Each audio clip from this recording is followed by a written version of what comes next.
How to make Danish julestjerne, Christmas stars. Whether you've learned before or you want to learn for the first time, let me show you now. So the easiest thing to do is get some of these stjernestrimler from the shops in Denmark. If you can't find those, you could just cut your own long strips. And you can either make them stars of all the same colour, or you can choose 4 different colours, whichever you wish.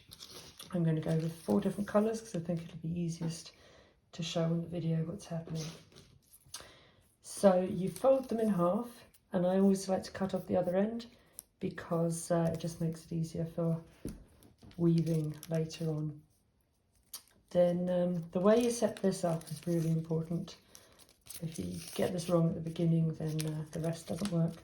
So I always like to get them arranged like 1 points up to 12 o'clock, 3 o'clock, 6 o'clock and 9 o'clock. But this, the second one has to weave around the first one, like that. That has to go around the second one, and then this last one has to go around that one and also through the first one. Honestly, setting this up at the beginning is the hardest bit. If anyone knows a better way to do this, please let me know. So they have to meet in the middle like a square. But you see, at the moment they can all move around, so we need to lock them into place. And the way to do that, we start at 12 o'clock, comes down, and then 9 o'clock is the next one to go over. 6 o'clock comes up. When the 3 o'clock goes across, it also has to go underneath that first one. And that's what locks them into place. So now they don't slide around anymore. So now we need to make some points. Start with one of these, and it has to fold away from you and off to your right. Like that. Make a good crease. And then it folds over, make another good crease.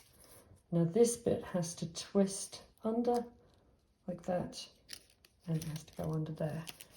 And just feed it through, and as close as you can. Kind of want to make a nice point right there. That was quite a nice one. They're not always as neat as that, and it doesn't really matter. And whatever you do from now on, you have to do 4 times on each side. So this is the second one. This is the third one.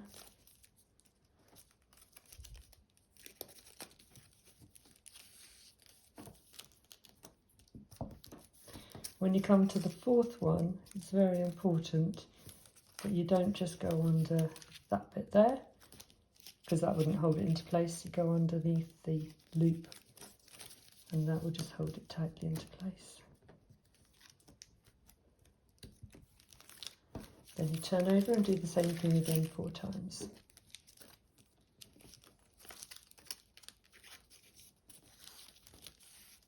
I don't know how quick other people can be at making these. My record is 6.5 minutes, which I think that's quite slow actually.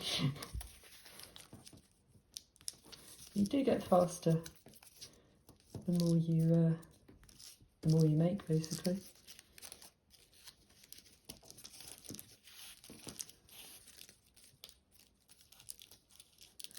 You'll find some paper is easier than others.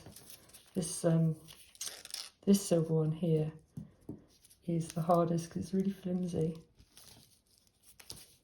Now again, remember with the 4th one, it's got to go under the loop as well.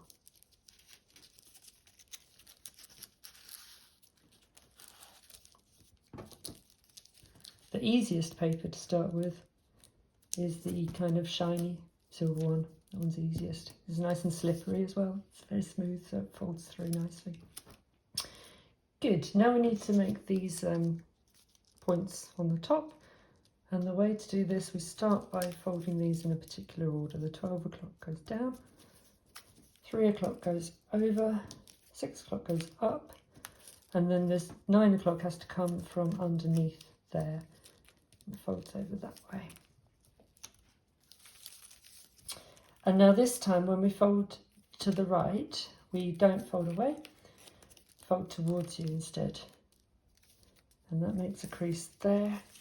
And instead of twisting, we just, yeah, it's hard to explain, but you kind of keep this flat against the table and then it goes under that one there. And then it should pop out just there.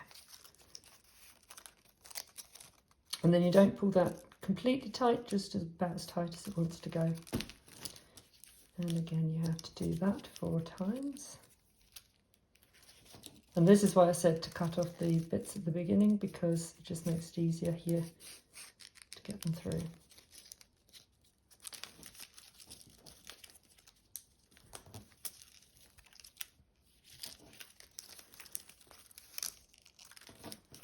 And here's number 4.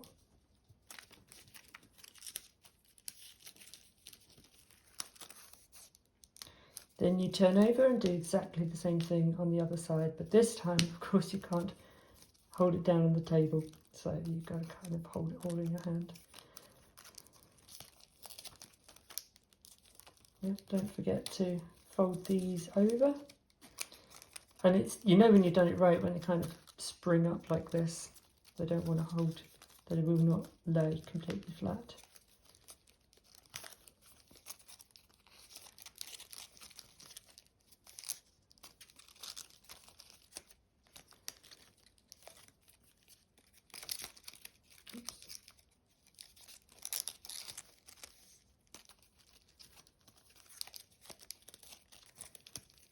By the way, if you have any questions, please write something in the comments and I'll do my best to help.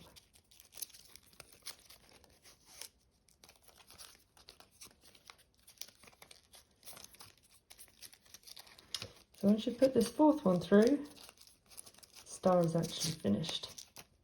And I like to pull these nice and not completely tight again, but just about as tight as they feel right.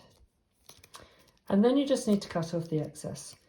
And I like to pull this through and I hold it here, and I like to put it not completely straight, but a little bit at an angle like that, because what that does is when you cut that bit off there, it just disappears inside, which is so nice. And of course you have to do this 4 times. If you're left-handed, you probably want to do it the other way around, I guess. Or you might just find your own way of doing it, doesn't really matter, just as long as you get these edges off here. And then turn over and do the same thing again.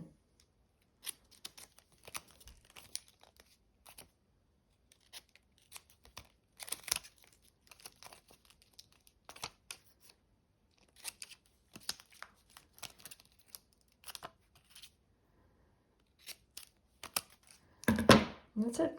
That's how you make a Euless Diana.